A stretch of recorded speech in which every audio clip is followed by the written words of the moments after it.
둔화세가 주춤했던 소비자 물가지수에 이어서 예상치를 웃도는 생산자 물가지수 등의 이 자료가 공개되면서 페드의 금리 인하 연기 전망에 더욱 힘이 실리게 됐습니다.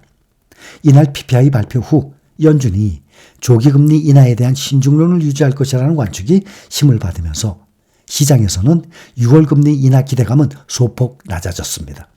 시장에서는 연준이 6월 FOMC에서 금리를 인하할 가능성을 약 60% 정도 반영 중입니다. 이것은 전날의 65%에서 낮아진 것입니다. 자산운용사 인베스코의 크리스타 후퍼 수석 글로벌 시장 전략가는 예상보다 더 뜨거운 인플레이션 지표에도 연준이 2분기 말까지 금리 인하를 시작할 가능성이 크다라고 CNBC 방송이 전했습니다. 또 이코노미스트 셰퍼드슨의 경우 이번 PPI 결과를 바탕으로 금리 인하 전망을 6월로 미뤘습니다. 프랭클린 템플턴의 제니 존슨 최고 경영자도 연준이 올해 7월 혹은 9월에 금리 인하를 시작할 것으로 예상하고 있습니다. 자산운용사 얼라이언스 번스타인은 올해 금리 인하 횟수 전망을 기존 5, 6차례에서 현재는 3, 4차례로 축소한 상태입니다. 다음 주에 열릴 FOMC 회의에서는 5회 연속으로 금리가 동결된 전망으로 보고 있습니다. 오늘 미 상무부가 공개한 2월 미국 소매 판매는 예상보다 부진했습니다. 지난달 미 소매 판매는 7,007억 달러로 전월 대비 0.6% 증가를 했습니다. 이것은 수정된 1월 소매 판매 증가율 마이너스 1.1%보다 높지만 월가 예상치 0.8%를 밑도는 양호한 기록입니다. 미국 소매 판매는 전체 경제의 70%를 차지하는 소비 부문의 상품 관련 구매 현황을 보여주는 이 데이터로 인플레이션 전망의 참고 지표가 됩니다. 지난달 소매 판매가 시장 예상을 밑도는 수준에서 증가한 것은 노동시장이 서서히 냉각되고 인플레이션이 지속되면서 당초 전망보다 가계 지출이 강하지 않았다는 의미로 해석되고 있습니다. 소매 판매 13개 항목 중에 8개 분야에서 증가세가 확인됐습니다. 건축자재 매장, 자동차 판매는 지난해 5월 이후 소매 판매가 가장 큰 폭으로 늘었습니다. 가구점, 건강관리, 의류, 이커머스 등에서는 소매 판매가 줄었습니다. 반면에 노동부에서 집계한 주간 신규 실업 수당 청구 건수는 20만 9천 건으로 예상치 21만 8천 건을 밑돌았고 연속 실업수당 청구 건수도 181만 1천 건으로 예상치 190만 건보다 낮았습니다. 이날 통계는 직전주 집계의 대폭 수정으로 인해서 시장의 실망을 키웠습니다. 신규 실업수당 청구 건수는 이달 1일 기준 21만 7천 건에서 21만 건으로 낮아졌고 연속 실업 수당 청구 건수는 190만 건이던 집계 기록이 179만 건으로 11만여 건 줄었습니다. 기업의 정리해고 동향을 반영을 하는 신규 실업 수당 청구 건수는 지난해 9월 중순 이후 20만 건 언저리에서 움직이고 있습니다. 코로나 팬데믹 이전과 비교하면 여전히 기록적으로 낮은 수준입니다. 이날 지표를 바탕으로 미국 연방준비제도는 다음 주 19일부터 20일에 걸쳐 연방공개시장위원회를 열고 통화정책을 결정할 예정입니다. 이번 회의는 경제 전망과 연준 위원들의 새로운 점도표 등의 공개가 예정되어 있습니다. 시장에서는 페드가 조기금리 인하에 대해서 신중론을 유지할 것으로 예상하고 있고 점도표를 올해 3회 인하에서 2회 인하로 하향 조정할 것이라는 전망이 제기되고 있습니다. 한편에서는 미국 증시의 최근 투자 심리가 지나치게 낙관적인 쪽으로 치우쳤다는 월가의 분석이 나왔습니다.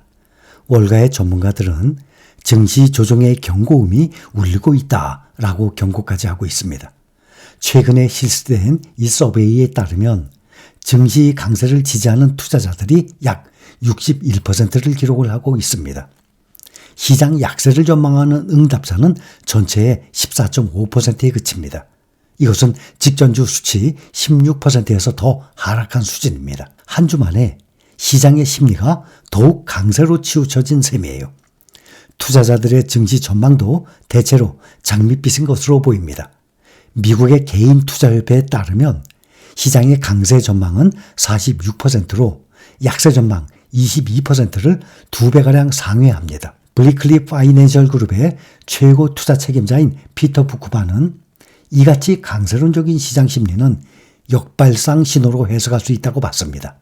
만약 시장의 심리가 한쪽으로 치우치게 되면 이에 대한 반작용이 일어나기 때문입니다.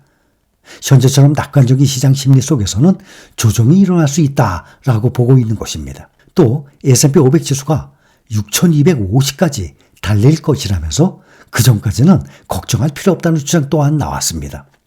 미국 마켓워치에 따르면 소시에테 제네랄은 최근 투자 노트에서 강사장이 올라타야 한다라면서 이같이 공격적인 전망치를 제시했습니다.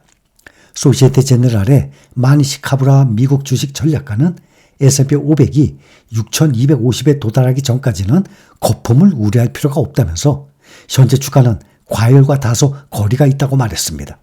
그는 S&P 500은 현재 12개월 추정 주가 수익 비율이 21배나 되지만 앞으로 더 오버슈팅할 여지가 남아있다면서 지수가 사상 최고치를 경신하고 있는 것은 이익 사이클도 새로운 최고치에 도달했기 때문이라고 말합니다. 올해 S&P 500의 이익 성장률이 5%, 내년에는 15%에 이를 것이라면서 이 모든 것은 업사이드 리스크에 노출돼 있다고 말했습니다. 카브라는 기술주 중심의 나스닥 100 지수는 여전히 가장 중요한 동력이고 주당 순이익 사이클의 원천이라면서 기술, 통신 이 거품 지표는 S&P 500이 현재의 이성적인 낙관론에서 비이성적인 과열이라고 평가받으려면 6250까지 닿아야 한다라고 주장을 한 상태입니다. 뉴욕 유가는 국제에너지기구가 전 세계 원유 수요 전망치를 상향을 했다는 소식에 지난해 11월 이후 처음으로 배럴당 80달러를 돌파했습니다. 서부 텍사스산 원유 WTI 가격이 1.93% 오른 배럴당 81.26달러의 거래를 마쳤습니다. 오늘의 종가는 지난해 11월 2일 이후 최고치로 유가가 배럴당 80달러를 넘어선 것은 11월 6일 이후 처음이에요. 유가는 이틀 연속 상승했습니다. 이틀간 상승률은 4.77%에 달하고 올해 들어 유가는 13.4%가량 올랐습니다.